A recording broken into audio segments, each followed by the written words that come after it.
বিএনপির ভারপ্রাপ্ত চেয়ারম্যান তারেক রহমানের স্বদেশ প্রত্যাবর্তন উপলক্ষে আয়োজিত ঐতিহাসিক গণসংবর্ধনায় দেওয়া বক্তব্য নিয়ে ভারতীয় একটি গণমাধ্যমের অপপ্রচার শনাক্ত করেছে প্রেস ইনস্টিটিউট বাংলাদেশের ফ্যাক্ট চেক ও media research team Bangla fact.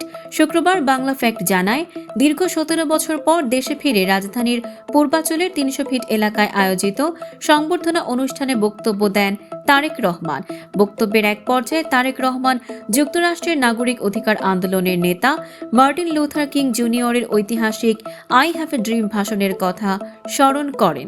সেই প্রসঙ্গে তিনি বলেন, আজ এই বাংলাদেশের মাটিতে দাঁড়িয়ে আমি বলতে চাই, I have a plan for the people of my country, for my country. এই বক্তব্য প্রকাশ করতে গিয়ে ভারতের সংবাদ মাধ্যম এবিপি আনন্দ একটি বিতর্কিত ও বিভ্রান্তিকর শিরোনাম ব্যবহার করে। তাদের শিরোনামে বলা হয়, আই হ্যাভ এ প্ল্যান, বাংলাদেশে ফিরেই বিস্ফোরক খালেদা পুত্র, ভারতকে নিয়ে কি পরিকল্পনা। অথচ বাংলা ফ্যাক্টের যাচাইয়ে উঠে এসেছে, তারেক রহমান তার পুরো ভাষণে ভারত নিয়ে কোনো মন্তব্যই করেননি। সম্পূর্ণ অপ্রাসঙ্গিকভাবে ভারত নিয়ে পরিকল্পনা শব্দটি জুড়ে দিয়ে বিভ্রান্তি ছড়ানো হয়েছে বলে জানিয়েছে বাংলা ফ্যাক্ট।